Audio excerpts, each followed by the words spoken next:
સ્વાગત છે exam today પર 30 મે 2026 ડેલી કરંટ અફેર છેલ્લે સુધી વિડીયો સાથે બની રહેજો। કરંટ અફેર્સ ઇમ્પોર્ટન્ટ ટોપિક છે, દરેક એક્ઝામમાં પ્રશ્ન પૂછવામાં આવે છે। ટોપિક પર આવીએ। ક્વેશ્ચન નંબર 1 છે, હાલમાં આંતરરાષ્ટ્રીય સંયુક્ત રાષ્ટ્ર સૈનિક દિવસ ક્યારે ઉજવવામાં આવ્યો? પ્રશ્ન છે, આંતરરાષ્ટ્રીય સંયુક્ત રાષ્ટ્ર સૈનિક દિવસ ક્યારે ઉજવવામાં આવ્યો? રાઈટ આન્સર છે મિત્રો 29 મેના રોજ આ દિવસ મનાવાય છે। આ દિવસ વિશ્વભરમાં શાંતિ અને સુરક્ષા જાળવવામાં સંયુક્ત રાષ્ટ્ર શાંતિ રક્ષકોના યોગદાનને માન આપવા માટે ઉજવવામાં આવે છે। એશિયા પેસિફિક ક્ષેત્રમાં ડેટા સેન્ટર ક્ષમતાના સંદર્ભમાં કયા દેશે બીજું સ્થાન મેળવ્યું છે? તો પ્રશ્ન છે મિત્રો, એશિયા પેસિફિક ક્ષેત્રમાં ડેટા સેન્ટર ક્ષમતાના સંદર્ભમાં કયા દેશે બીજું સ્થાન મેળવ્યું? રાઈટ આન્સર છે આપણો દેશ ભારત। 2026ની કસ્મન એન્ડ વેડફિલ્ડની રિપોર્ટ મુજબ ભારત પાસે લગભગ 1.6 ગીગાવોટ ઓપરેશનલ ડેટા સેન્ટર ક્ષમતા છે, જેના કારણે તે એપીએસસી ક્ષેત્રનું બીજું સૌથી મોટું ડેટા સેન્ટર બજાર બન્યું। પ્રશ્ન છે, પ્રથમ દેશ કયો છે? કારણ કે ભારત બીજો દેશ છે, તો પ્રથમ છે મિત્રો ચાઇના। બરાબર, ચાઇના જે છે એ પ્રથમ દેશ છે। હાલમાં ભારતનું પ્રથમ રાષ્ટ્રીય એઆઈ અને ડિજિટલ વોટર સમિટ કયા શહેરમાં યોજાયું હતું? તો રાઈટ આન્સર છે એમાં બેંગલુરુ। આ સમિટનું આયોજન Bengaluru water supply and sewerages board દ્વારા કરવામાં આવ્યું હતું અને તેનું મુખ્ય ઉદ્દેશ્ય પાણીના સંચાલન, વિતરણ અને સંરક્ષણમાં આર્ટિફિશિયલ ઇન્ટેલિજન્સ તથા ડિજિટલ ટેકનોલોજીનો ઉપયોગ વધારવાનો હતો। હાલમાં ડિપાર્ટમેન્ટ ઓફ સ્પેસે કયા બે રાજ્યોમાં કોમન ટેકનિકલ ફેસિલિટીઝ સ્થાપવાની મંજૂરી આપી છે? તો રાઈટ આન્સર છે મિત્રો ગુજરાત અને તમિલનાડુ। આ પ્રોજેક્ટ ઇન સ્પેસ એટલે કે Indian national space promotion and authorisation સેન્ટર્સના સહયોગથી ખાનગી સ્પેસ કંપનીઓ અને સ્ટાર્ટઅપ્સને પ્રોત્સાહન આપવા માટે શરૂ કરાયો હતો। Gujarat space manufacturing park Ahmedabad નજીક ખોરાજ ખાતે બનશે। અહીં સેટેલાઇટ અને વૈજ્ઞાનિક સાધનોના એસેમ્બલી અને ઇલેક્ટ્રોનિક ટેસ્ટિંગ પર કામ થશે। તમિલનાડુની વાત કરીએ મિત્રો તો સ્પેસ વ્હીકલ ક્લસ્ટર થુથુકુડી ખાતે કુલશેખપટ્ટનમ લોન્ચ કોમ્પ્લેક્સની નજીક બનશે। અહીં રોકેટ સિસ્ટમ્સના મેન્યુફેક્ચરિંગ અને ટેસ્ટિંગનું કામ થશે, જેના માટે કેન્દ્ર સરકારે ₹100 કરોડને મંજૂર કર્યા છે।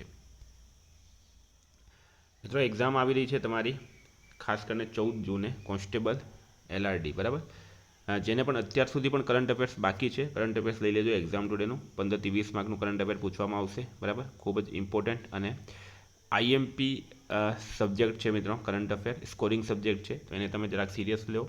એક્ઝામ ટુડેનું કરંટ અફેર્સ લઈ લો મિત્રો 9510411961 આ નંબર પર। હવે તમારી પાસે એટલો ટાઈમ છે કે તમે 6 થી 8 મહિનાનું કરી શકો, બરાબર। તો 6 મહિનાની કરંટ અફેર્સની પીડીએફ ચાર્જ આપણે ₹150 છે। 10 મહિનાનું જોઈતું હોય, 8 મહિનાનું જોઈતું હોય તો ₹200 છે, બરાબર। આ નંબર પર પેમેન્ટ કરો, સ્ક્રીનશોટ મોકલી આપો। Olympic, Paralympic, Covid, IPL, GI tag, બદલાયના વર્તમાન પદાધિકારી, પુસ્તક લેખક, company CEO, brand ambassador, award GK, sport GK, G20 summit, T20 world cup, FIFA world cup, election GK, Ayodhya GK, budget, champions trophy, IPL, Padma awards, total topics તમારા clear થઈ જશે, બરાબર। સૌથી બેસ્ટ છે મિત્રો ડેલી આપણા કરંટ અફેર્સના વિડીયો આવે એટલે પૂરેપૂરું ઓથેન્ટિક તમને કરંટ અફેર મળશે, બરાબર। એવું નથી કે આપણે થોડું ઘણું કરંટ અફેર લખી કાઢીએ અને તમને પીડીએફ આપી દઉં। મેં મારું કરંટ અફેર છેલ્લા 6 વર્ષથી ડેલી યુટ્યુબ પર આવે છે અને પછી હું કરંટ અફેર્સની પીડીએફ પ્રોવાઈડ કરું છું। જેને ડેમો જોવો હોય, ગઈ પરીક્ષામાં પૂછેલા સબૂત જોવા હોય તો પણ આ નંબર પર મેસેજ કરો, કારણ કે મારું કરંટ અફેર દરેક પરીક્ષામાં 100% પૂછાય છે। હાલમાં ભારતનું પ્રથમ ખાનગી તબીબી સંગ્રહાલય ક્યાં સ્થાપિત થયું છે? પ્રશ્ન છે, ભારતનું પ્રથમ ખાનગી તબીબી સંગ્રહાલય એટલે કે પ્રાઇવેટ તબીબી મ્યુઝિયમ, તબીબી એટલે કે આરોગ્ય, બરાબર, મેડિસિન, ક્યાં સ્થાપિત થયું છે? રાઈટ આન્સર છે મિત્રોમાં કેરળ ખાતે। ભારતનું પ્રથમ ખાનગી તબીબી મ્યુઝિયમ ઉલ્લુર તિરુવનંતપુરમ ખાતે સ્થાપિત થયું છે। આ સંગ્રહાલયનું નામ મ્યુઝિયમ ઓફ મેડિકલ આર્ચિવ્સ છે અને એના સ્થાપક છે એ શિવારમન। હિમાચલ પ્રદેશના મુખ્યમંત્રી સુખવિન્દર સિંહ સુખુ દ્વારા હાલમાં લોન્ચ કરાયેલ નવલકથા બજારના લેખક કોણ છે? તો પ્રશ્ન છે મિત્રો, સુખવિન્દર સિંહ સુખુ કોણ છે? હિમાચલ પ્રદેશના મુખ્યમંત્રી। એમણે એક નવલકથા લોન્ચ કરી છે અને એનું નામ શું છે મિત્રો? બજાર। અને એના લેખક કોણ છે? નિરંજન દેવ શર્મા એના લેખક છે। હાલમાં મહિલાઓ દ્વારા સંચાલિત સૌર ઉર્જા પ્લાન્ટનું ઉદ્ઘાટન ક્યાં થયું છે? તો તેલંગાના રાઈટ આન્સર થશે। હાલમાં મહિલાઓ દ્વારા સંચાલિત સૌર ઉર્જા પ્લાન્ટનું ઉદ્ઘાટન તેલંગાના રાજ્યમાં ખમ્મમ જિલ્લામાં આવેલા વેંકટાપુરમ ગામ ખાતે કરવામાં આવ્યું હતું। આ 1 મેગાવોટ ક્ષમતાવાળું સૌર ઉર્જા પ્લાન્ટ મહિલા સ્વ સહાય જૂથો ગ્રુપ્સ દ્વારા સંચાલિત કરવામાં આવે છે। તેલંગાણાનું કેપિટલ છે હૈદરાબાદ, સીએમ છે રેવંત રેડ્ડી, રાજ્યપાલ છે શિવ પ્રતાપ શુક્લા. હાલમાં બશીર બદ્રનું નિધન થયું છે, તેઓ કોણ હતા? તો પ્રખ્યાત ઉર્દુ શાયર હતા. પ્રખ્યાત કવિ પદ્મશ્રી બશીર બદ્રનું ભોપાલમાં અવસાન થયું છે. તેમના નિધનથી ઉર્દુ સાહિત્યમાં એક સુવર્ણ અને મખમલી યુગનો અંત આવ્યો. બરાબર. હાલમાં કયું રાજ્ય ભારતનું 5મું સંપૂર્ણ સાક્ષર રાજ્ય બન્યું? તો પ્રશ્ન છે ભારતનું 5મું સંપૂર્ણ સાક્ષર રાજ્ય કયું બન્યું? રાઈટ આન્સર છે મિત્રોમાં સિક્કિમ રાજ્ય. સિક્કિમ ભારતનું 5મું સંપૂર્ણ સાક્ષર રાજ્ય બન્યું છે. સિક્કિમે ઉલ્લાસ એટલે કે understanding of life long learning for all in society હેઠળ આ સિદ્ધિ પ્રાપ્ત કરી. મિઝોરમ, ગોવા, ત્રિપુરા, હિમાચલ પ્રદેશ અને સિક્કિમ 5મું બન્યું છે. 10 છે હાલમાં મધ્યપ્રદેશના 4 ચિત્તાઓને કયા રાજ્યના બન્ની ઘાસના મેદાનોમાં ખસેડવામાં આવ્યા? તો ગુજરાત રાઈટ આન્સર છે.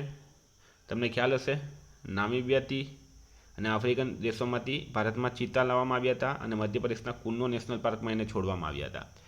હવે ગુજરાત અને કચ્છના વન્યજીવન સંરક્ષણ તરફ એક મહત્વપૂર્ણ પગલું ભરતા મધ્યપ્રદેશના 4 ચિત્તાઓને કચ્છના બન્ની ઘાસના મેદાનોમાં સ્થાનાંતરિત કરવામાં આવશે. આ સાથે મધ્યપ્રદેશના કુન્નો રાષ્ટ્રીય ઉદ્યાન પછી ગુજરાતમાં પણ ભારતમાં ચિત્તાઓ માટે બીજું ઘર બનશે.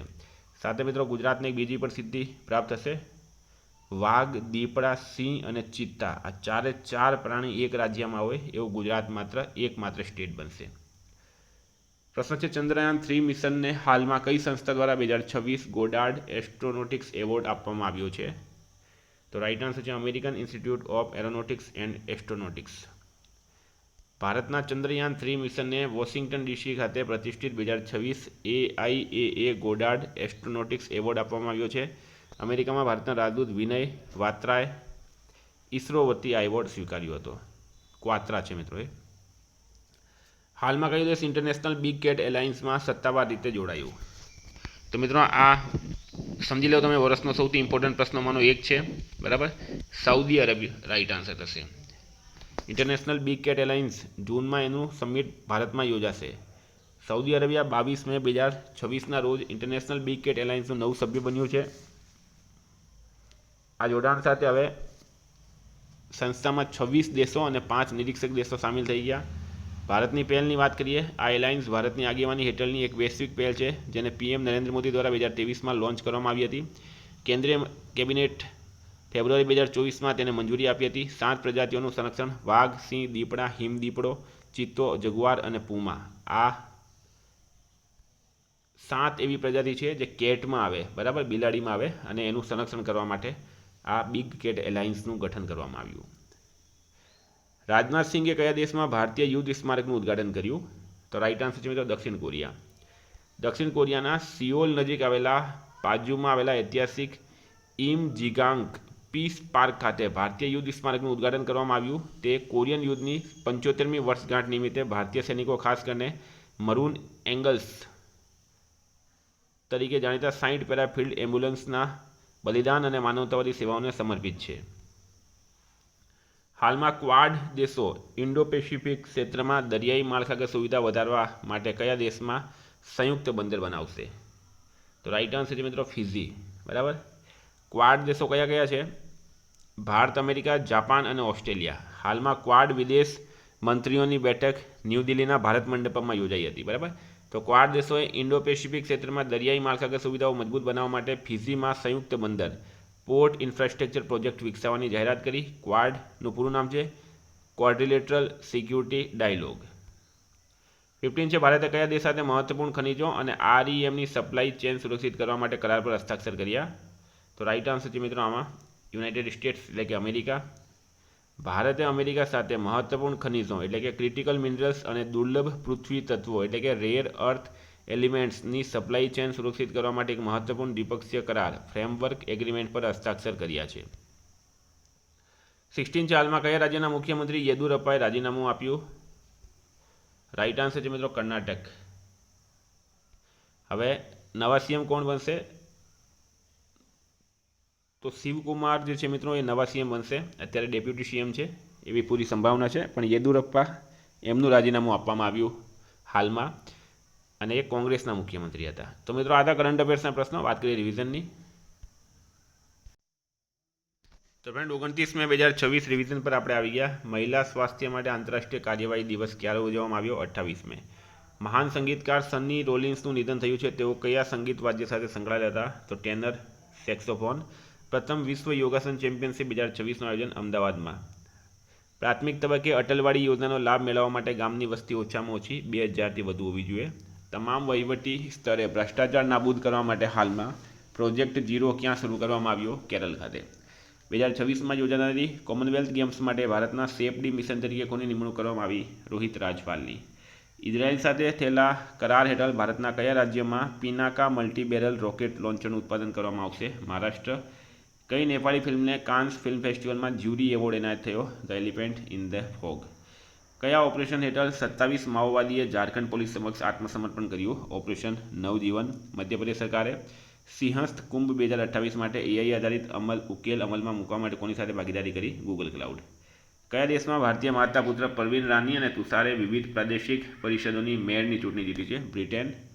હાલમાં ભારતનો પ્રથમ ભૂસ્મીય ઉર્જા પ્રોજેક્ટ ક્યાં વિકસાવવામાં આવી રહ્યો છે? લદ્દાખમાં. વિશ્વની બીજી સૌથી મોટી બેટરી ઉર્જા સંગ્રહ પ્રણાલી ક્યાં શરૂ કરવામાં આવશે? ગુજરાતમાં. રાંચીમાં આયોજિત નેશનલ સિનિયર ફેડરેશન કપ 2026માં પુરુષોની શોર્ટપુટ ઇવેન્ટમાં સમરદીપસિંહ ગિલે ગોલ્ડ મેડલ જીત્યો છે. આઈપીએલના ઇતિહાસમાં સતત 4 સિઝનમાં 600 રન બનાવનાર પ્રથમ ખેલાડી બન્યા છે વિરાટ કોહલી. મિત્રો, ગઈકાલે પ્રશ્ન પૂછાયો 11મી ક્વાડ વિદેશ મંત્રીઓની બેઠક ક્યાં યોજાઈ હતી? ન્યૂ દિલ્હી રાઈટ આન્સર છે. આજનો પ્રશ્ન, હાલમાં કયું બજાર ભારતને પાછળ છોડીને 5મું સૌથી મોટું બજાર બન્યું? તાઇવાન, હોંગકોંગ, ચીન કે કોઈ નહીં? જવાબ કમેન્ટ બોક્સમાં જણાવજો. વિદ્યાર્થી મિત્રો, વોટ્સએપ ટેલિગ્રામની લિંક ડિસ્ક્રિપ્શનમાં છે. પીડીએફ માટે 9510411961 પર કોન્ટેક્ટ કરો. Thank you. ફરી મળીશું. જય હિન્દ, જય ભારત.